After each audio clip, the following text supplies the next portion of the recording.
Very sad news to discuss on today's Locked On NBA as NBA and off-court legend Bill Russell has passed away. John Karalis from Locked On Celtics will be here. We'll talk a lot about Bill Russell's legacy, the life he lived on and off the court, and why he was such an important figure in the history of both the NBA and the United States of America, plus the latest news from around the NBA. We'll do it all today on Locked On NBA. You are Locked On NBA, your daily NBA podcast. Part of the Locked On Podcast Network, your team every day. Welcome into this Monday's edition of Locked On NBA, where we cover all the latest from around the association. I'm Tony East, the host of Locked On Pacers, and we have to open Locked On NBA on a sadder note this week and this day as NBA legend and Celtics legend, several-time champion and all-star, one of the best to ever do it, Bill Russell, officially passed away on Sunday. With me from Locked On Celtics, John Karalis, the host of the show. John, can you just for a moment talk about the impact that Bill Russell had both on and off the court as one of the premier legends of the NBA? Yeah, I mean, it's hard to find words because there are no words. There's no combination of words that anybody can put together that does Bill Russell's legacy any kind of justice. On the court, I mean, how much more dominant can you be than 11 championships in 13 seasons and a loss in the finals as one of the other two seasons, and that loss certainly ate at Russell because he was hurt, and it was the St. Louis Hawks beating his Celtics, and Bob Pettit had a huge series, and Russell was injured. He had sprained his ankle, and he was still a little salty about that because if he was healthy, they probably would have won that too. And he'd be talking about 12 out of 13 seasons. And then, capping it off with championships as a player coach and the first black head coach in the NBA. His legacy is just, it reaches far and wide because he took stands in the 60s during the civil rights era that not everyone was willing to take, especially a guy like Russell, who was as dominant as he was on the court. You could argue that he stood to lose a lot, but he was front and center with Muhammad Ali, with Lou Alcindor at the time, with Jim Brown, taking on a very difficult era in American history. So he wore his Presidential Medal of Freedom as proudly as he wore any championship ring, maybe more so. And that legacy, like in the face of some of the most virulent, hateful acts that he endured, not just on the road through the South, refusing to play when his black teammates were refused service. Not just that, in Boston, where people broke into his house and horrible, horrible things, vandalized his house. He, in the face of that, through it all, said, the only thing I can do to show you guys that you're wrong and prove to you that you're bigots and how wrong you are is to just keep on winning. And that's what he did. That's how he channeled his rage. And he channeled it on the court as a champion and a leader, and off the court as a civil rights champion and a leader. It's an immense legacy that we could go on for hours about. It's scarce to, I think too many times this term is turned around, but he is a legend, as a person. He's a very important person in terms of history, both in terms of on and off court impact, I think, But he never lost a Game 7. He won a bunch in college. That's all very important in terms of his legacy, the Celtics legacy, things like that. But for him, the person, to be really good when he was in the 50s and 60s, when the NBA was in its infancy, he really helped the league take off in relevancy, not just in Boston, but nationally as well. They had a popular, talented team that fans could latch onto. They would travel around, and then in new markets, teams want to watch the Celtics. They want to watch Bill Russell, this guy who can never lose, who's winning the All-Stars every year, who's leading the league in scoring and rebounding and is the best defensive player. That he was a draw. He was huge for the growth of the NBA. And then going into a post-playing career that was very important for the community, for black youth, to see someone go through that path and be a role model was very important for the growth of the league and for the country that we live in. I think his legacy will be understated forever, given what he did and when he did it. And that's what makes this just such, as every passing is so sad, but the impact he had on people, the impact he had on the league, the impact he had on the Celtics is absolutely enormous. And that's what makes this so devastating for so many people. Yeah, yeah. We talk about you can't write the history of the NBA without Bill Russell, which is an obvious statement. You can't write U.S. history without Bill Russell because of the impact that he had uh, in dominating. He was the league's first black superstar. He was the league's first black head coach. He made inroads as a broadcaster. He even crossed over into commercial success. He even got some acting gigs. Like he became like a little bit of everything. One of those players who transcends pop culture enough to do something like host Saturday Night Live in its heyday, and that's when like that. It sounds silly in a way, but that when you get to do those things, it's because you've become this household name. And by becoming the household name, it just advanced all of the other things that he was responsible for. When they put up the statue for him in Boston, he didn't want it by the Garden. He put it out. He wanted it someplace where it could be enjoyed by everyone, seen by everyone. And he didn't want it to be about just basketball. He wanted it to be about the mentorship. And so, yes, it's a statue of him holding a basketball, but around the statue is uh, a lot of symbolism about the mentorship that he's been responsible for. That's the thing. He latched his message onto his game, and the game spoke very, very loudly. But the off-court message was just as loud, and it would be a disservice to Bill Russell to talk about him today in purely basketball terms, because that's not who he was. He was more than that. And I think that's one of my key things. We all want to talk about how dominant he was on the court. Him against Wilt Chamberlain, the slight 6'9" William Fenton Russell against the big behemoth Wilt Chamberlain, and just taking on that challenge over and over and over again and winning each time is amazing. But it's not all he was, and it's just important to include all of that in the remembrances and the celebration of who he was. Yeah, I think that you speak to his impact beyond basketball and what it means today. Like the president is putting out a statement about his passing. That's the sort of impact he had on the country, and Right. since his time playing the game is at that level. Adam Silver, of course, the commissioner of the league, will put out a statement, but called him the greatest champion ever.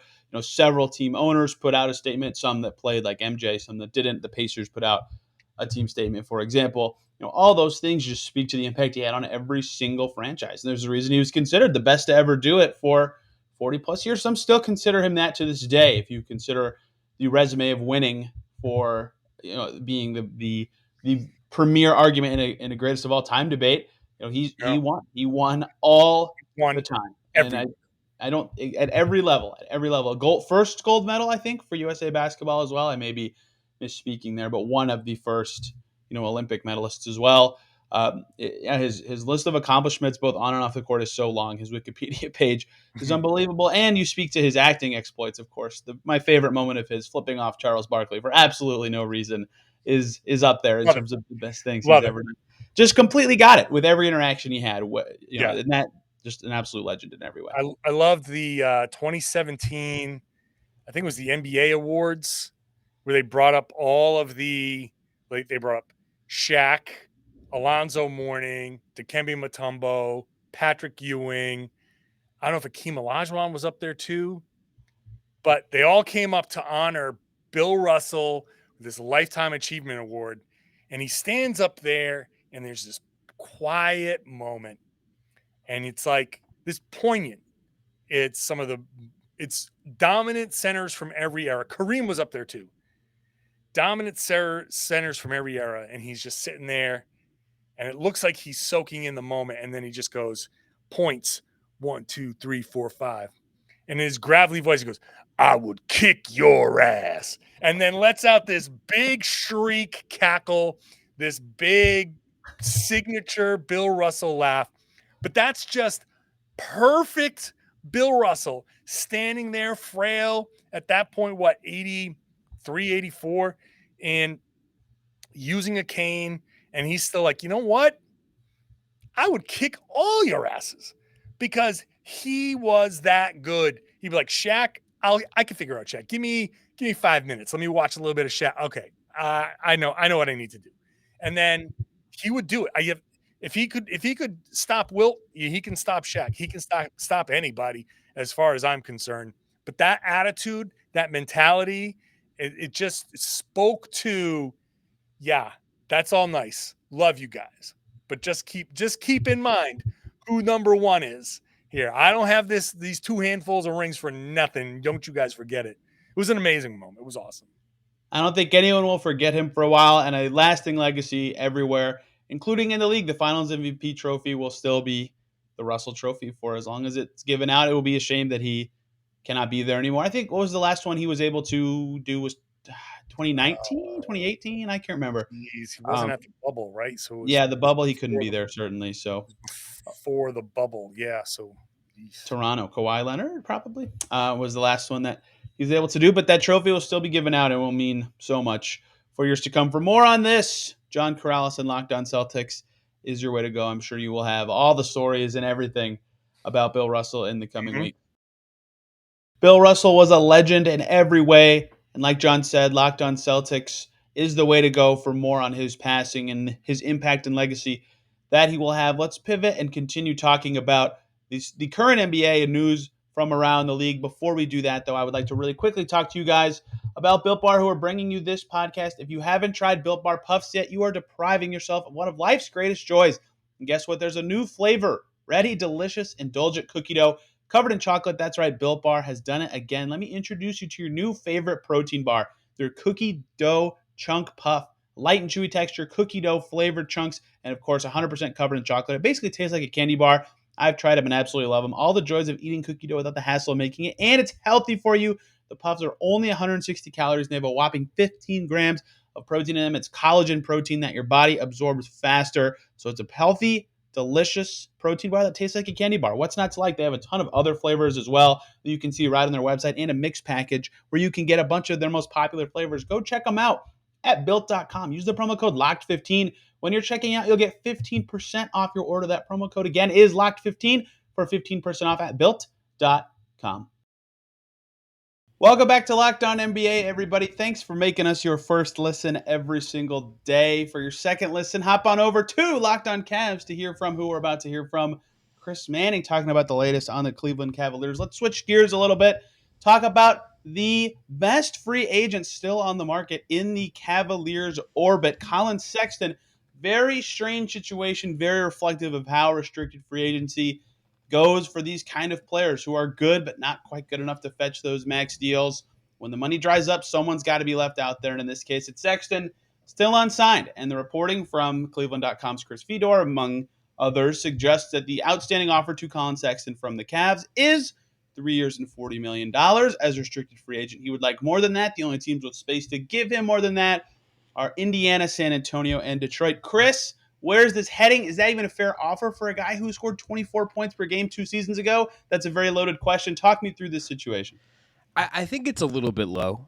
I think he's better than that number. Now, do I think he's significantly better than that? I don't know. I think you're still betting on him being someone that's going to get better. If you look at the guys that are still left out in the free agency market, like the other names, it's like Montrezl Harrell, Dennis Schroeder, Blake Griffin, Carmelo, Dwight Howard, who like might be going to WWE and not playing in the NBA. Like these are the guys that are left, and then Collin Sexton is just kind of there, right?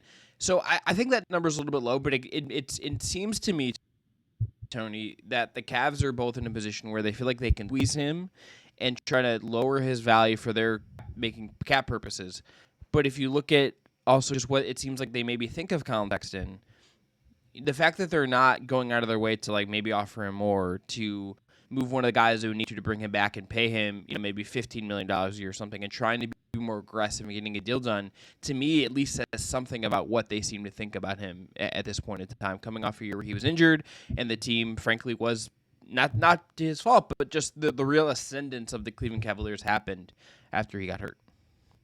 Yeah, on one hand, the injury makes me understand why that it is this way for him right now. But on the other hand, you've seen guys like Marvin Bagley agree to terms, with his incumbent team. Same with Mo Bamba. A couple other guys from that draft class have already found their deals out there. Lonnie Walker, DiVincenzo, Troy Brown. So yes, they had different cases, but a lot of these guys, even ones that aren't max guys, are switching teams, were able to find something. Sexton has ended up being the last guy, which is a lot of times very unfortunate in this restricted free agency game. And another factor to me, which you can speak more to, is the Cavs specifically, they have Darius Garland, they have Karis LeVert, they have Ricky Rubio, they have other guys who might be in the mix at guard spots. Okoro played the two sometimes for that team last year.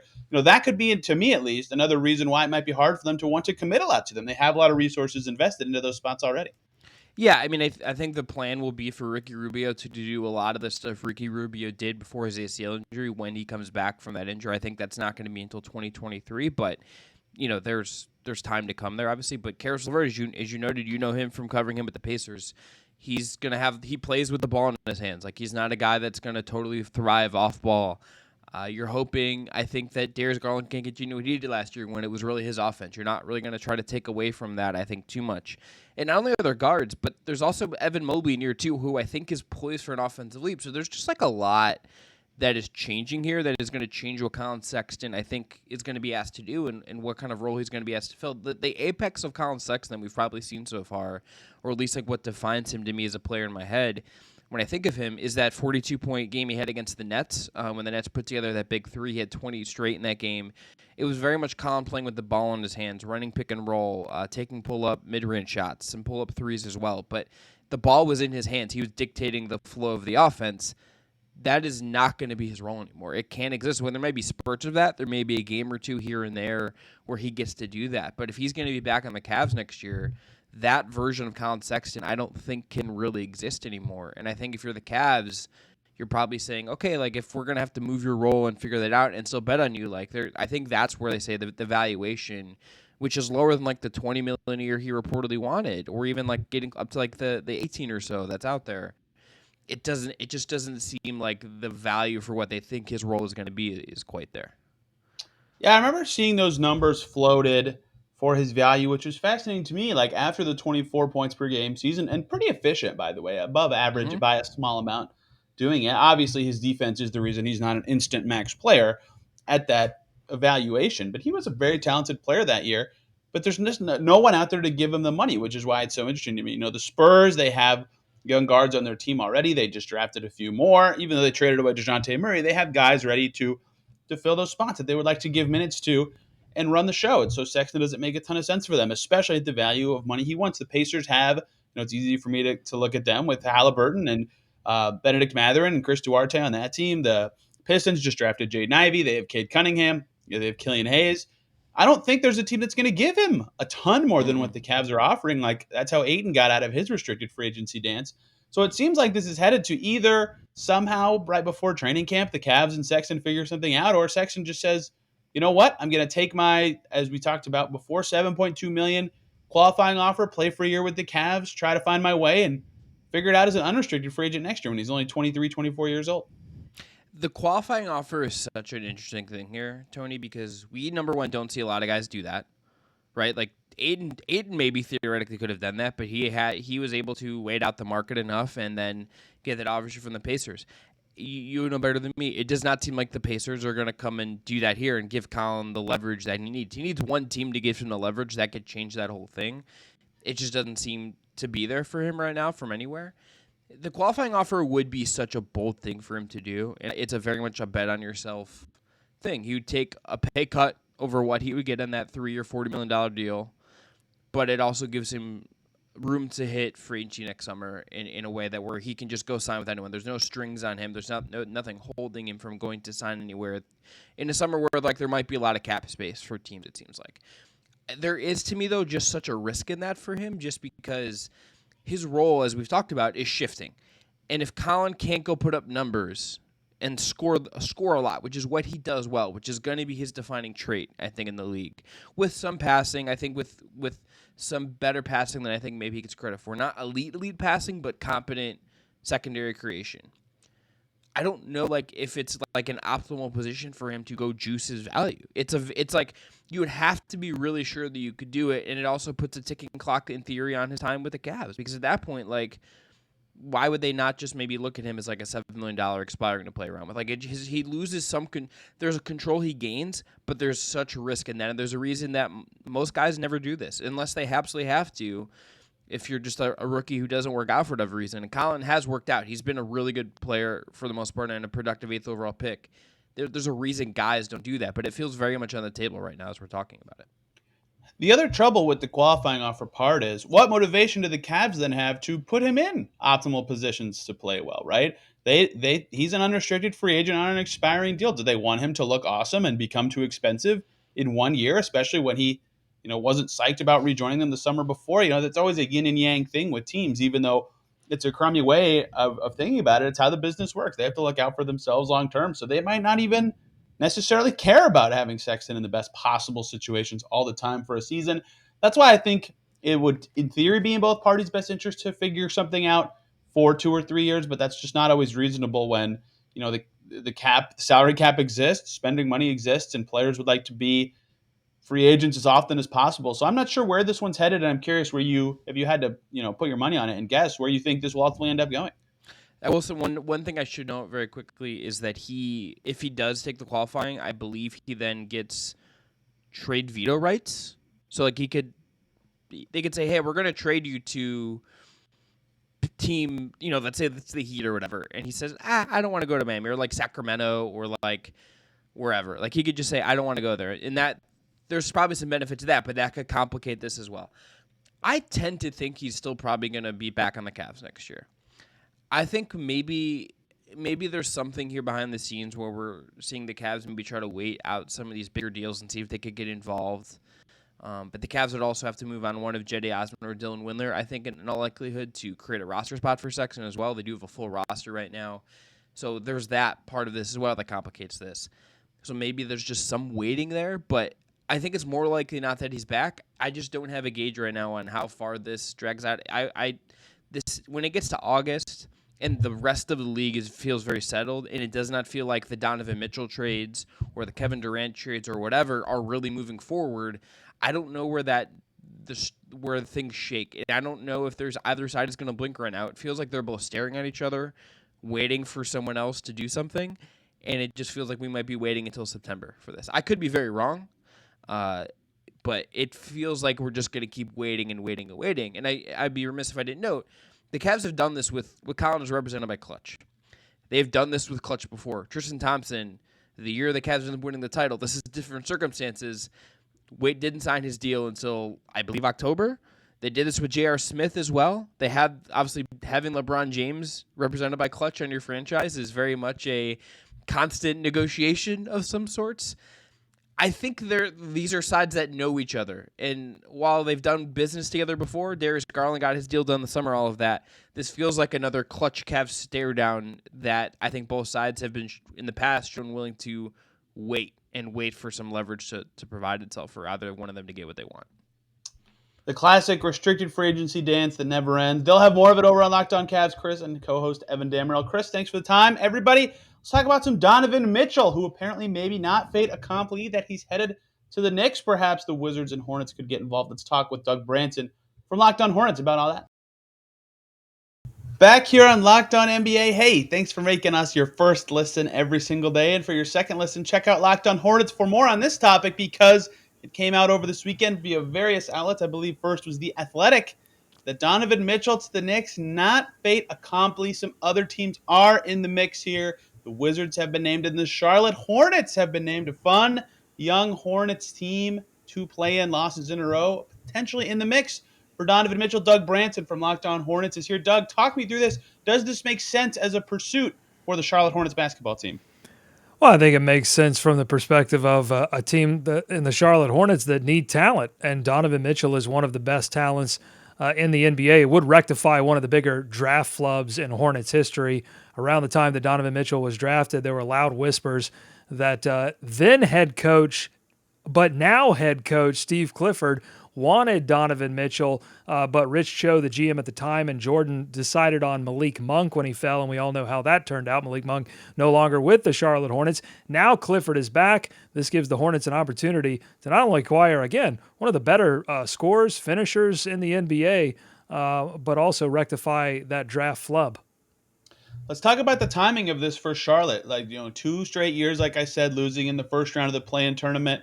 LaMelo Ball's on his ascent. PJ Washington is becoming a very strong starter in this league. Does this timing make a lot of sense for Charlotte in that as these players are getting better, they need that next piece to take the next step? Yes, absolutely. I mean, the two play-in blowouts cost James Borrego his job, and now the Hornets sit with a head coach who they've signed to a contract. By the way, this head coach Steve Clifford, a contract that has the first 2 years with an opt-out for the team. So obviously they are in win-now mode. That makes a lot of sense because you hit the lottery, you get LaMelo Ball, who has already acquired an all-star bid. It looks like he's on the way up into all-NBA territory in the next couple of seasons, but the clock is ticking. You have to, in this era of player empowerment, you as a team really have to convince these players that you can surround them with championship level talent if they have championship aspirations, which I certainly think LaMelo Ball does.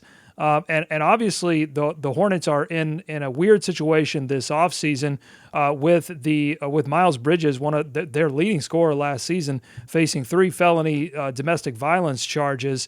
His future with the organization uncertain. They need to explore all options, I think, to acquire talent. If this organization is serious about not only making the playoffs but competing there in the next couple of seasons.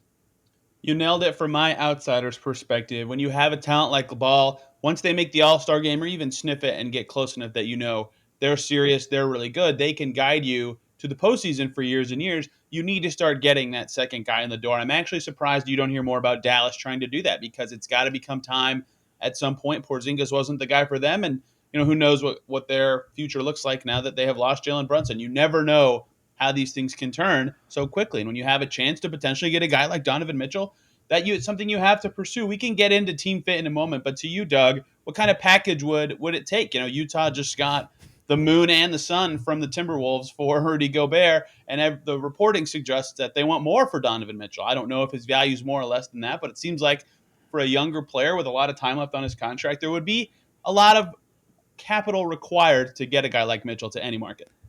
Yeah, I mean, what's it going to require? Everything that the collective bargaining agreement allows the Charlotte Hornets to move in terms of future assets, and then whatever makes sense for Utah to take back in terms of contracts. When you look at what the Hornets have on the books, an obvious match for the salary would be Gordon Hayward, who's owed $30 million this season and $31 million next season. Obviously, it might be a little weird, Gordon Hayward going back to Utah, but they would only have to deal with that for 2 more seasons. Terry Rozier obviously has a long-term deal with the Charlotte Hornets. You have to pair him with maybe a PJ Washington, give up maybe some younger assets like a James Bouknight or a Kai Jones. That would make sense from a team-building perspective on the Hornets side because Donovan Mitchell is going to do a lot of what Terry Rozier did for the team last season. But I think it's all about how many draft picks the Hornets can and would be willing to give up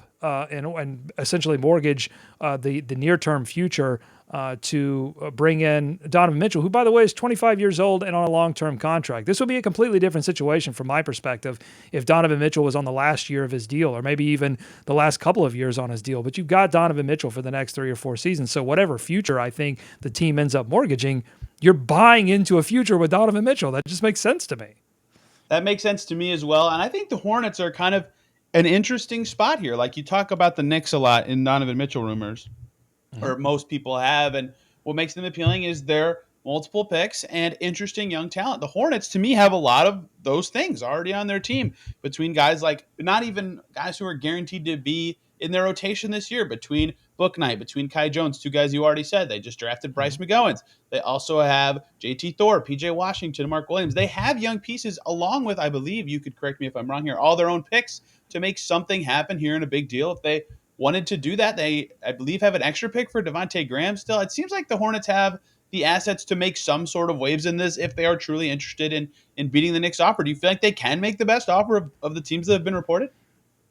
Yeah, I'm not certain they can make the best offer because I think there are teams maybe with some better player assets that could go back. I mean, Gordon Hayward comes with injury issues. It's why I think the relationship between himself and the organization has soured a little bit. They've been rumored to be trying to move him and Terry Rozier this offseason.